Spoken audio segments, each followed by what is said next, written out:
Assalamualaikum warahmatullahi wabarakatuh. Pada video kali ini bersama Maths with Razali, kita akan membahas tentang persamaan kuadrat.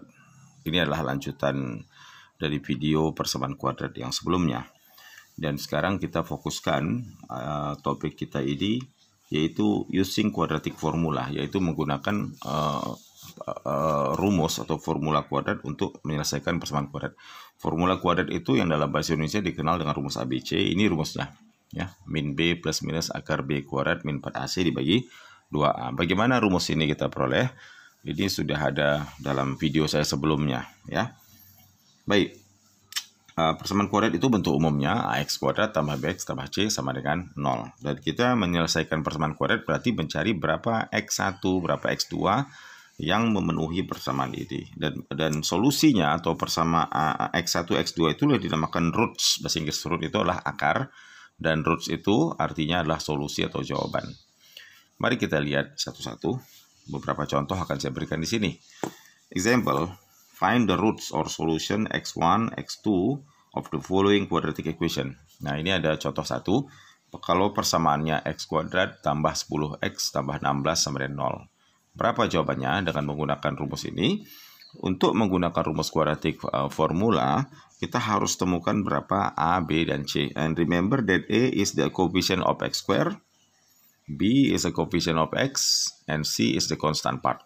Bagian konstan. Jadi di sini A-nya 1, B-nya yang alihkan X 10, C-nya 16. Ini kita tentukan ABC, lalu masukkan nilai ABC ke sini, maka sudah kita masuk. Min B berarti min 10 plus minus akar B kuadrat berarti akar 10 kuadrat kurang 4 kali A kali C kali A kali 1 kali 16 dibagi 2A. 2A dibagi 2 kali 1. Dan ini nilainya kalau pakai kalkulator adalah, nah ini dia. Oke. Nah ini plus minus akar 36, 6. Plus minus 6 itu maksudnya nanti kita ambil bagian plusnya, dapat X1, yaitu min 10 tambah 6 dibagi 2. Berarti min 4 dibagi 2, jawabannya min 2. Atau nanti kita ambil yang kedua, X2-nya adalah ambil bagian minusnya.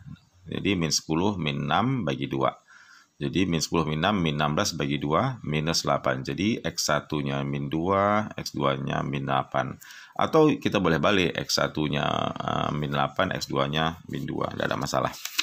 Contoh kedua, ini persamaan kuadrat seperti ini. Sekarang A-nya 1, B 8, dan C minus 48. Masukkan ke sini dengan rumus ini. Min B plus minus ini, jadi min B, min 8. Nah, masukkan semua. Dibagi 2 kali A, A-nya 1, 2 kali 1. Hitung pakai kalkulator. Ternyata ini yang dalam akar ini adalah akar 256. Akar 256 berapa? 16 plus minus 16, ambil plus, jadi 8 plus 16 dibagi 2, 4, yang X2-nya 8, 8 kurang 16 dibagi 2, minus 12, ya. Kemudian contoh 3, bagaimana kalau X kuadrat kurang 15X kurang 100 sama 0, berarti A-nya 1, B-nya min 15, C-nya minus 10, nah masukkan ke dalam rumus minus B, min B, hati-hati.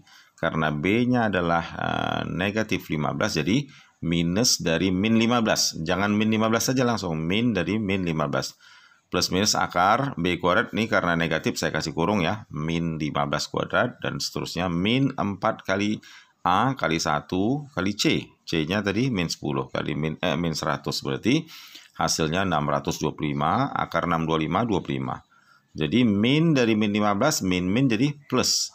15 plus minus 25 dibagi 2. Pertama 15 tambah 25 dibagi 2, 40 bagi 2, 20. Yang kedua 15 dikurang 25 dibagi 2, yaitu minus 5. Demikian. Kemudian kita lanjut ke contoh yang ketiga. Atau contoh ke berapa tadi? Saya sudah berikan beberapa contoh. 3 contoh. Saya rasa 3 contoh ini sudah cukup ya mungkin. Nah, kita tambah lagi contoh 4. Ini contoh 4, bagaimana kalau dia min X kuadrat ditambah 9X dikurang 20. Berarti A-nya min 1, B-nya 9, C-nya min 20. Masukkan min B, min 9 plus minus, dan seterusnya. Maka kita peroleh akarnya menjadi Ini ya, X1 min 4, X2 min 5. Jadi cukup mudah.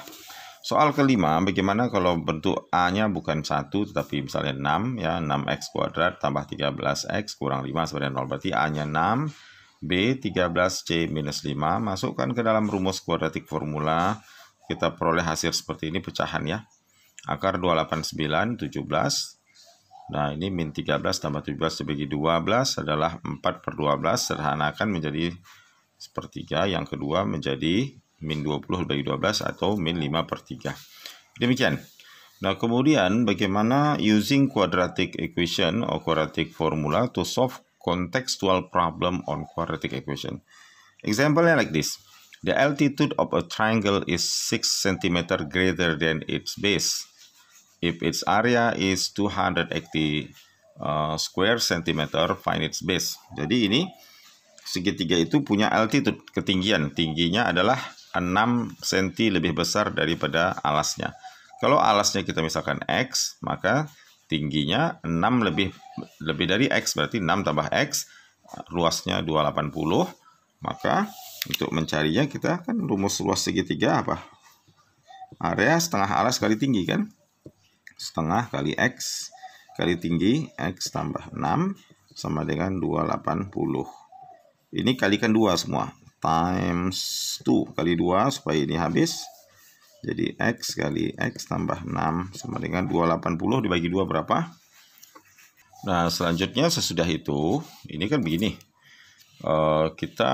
Ini luasnya ya. Ini kita kalikan 2 semua supaya pecahan setengah ini hilang.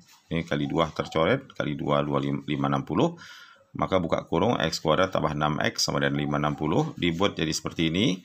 Lalu masukkan ke dalam rumus kuadratik formula, maka kalian hitung berapa X1 dan berapa X2-nya. Baik, sesudah kita hitung dengan kalkulator, kita dapat X1-nya 20,85 cm dan X2-nya minus 26,85. Berarti X base-nya itu panjangnya 20,85 cm.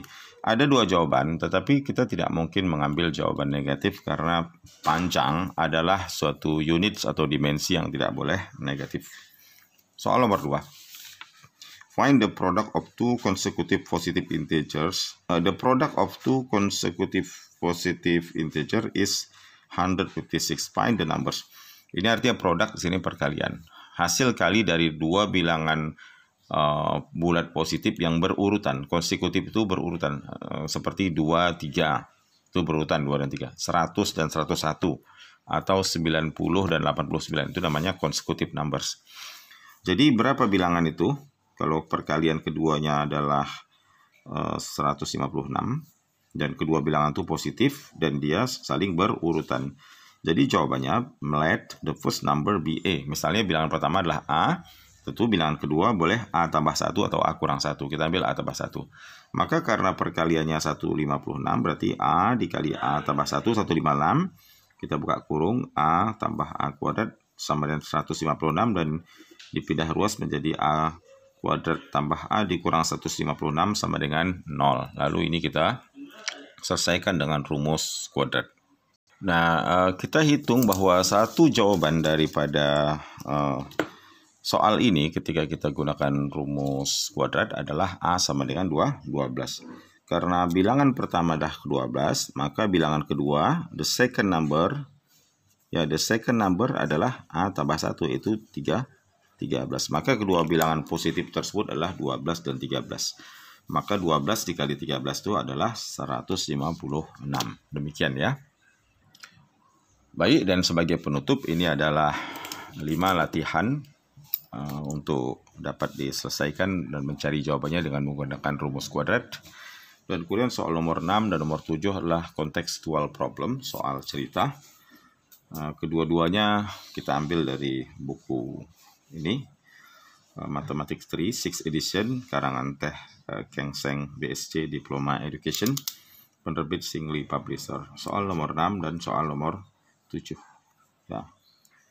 Resiprokal di sini, the reciprocal maksudnya kebalikan dari kedua bilangan tersebut. Arti resiprokal adalah kebalikan.